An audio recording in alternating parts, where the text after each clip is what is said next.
Hello and welcome to How To. Today I'm going to be making stickers. Here are some that I've already pre-made, and these are the supplies that you'll need to make them. Parchment paper or wax paper, tape, big roll, the clear kind, and paper, a drawing utensil, and scissors. So, to get started, you'll take your parchment paper and lay it out flat.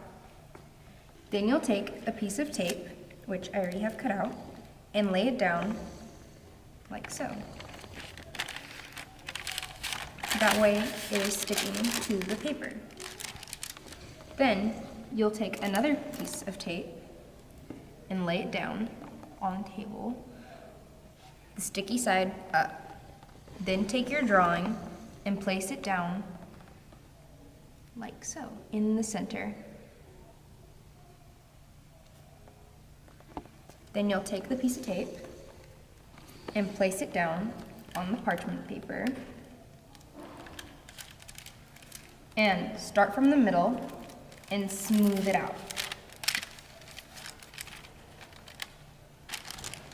Then you'll take your scissors and cut it out.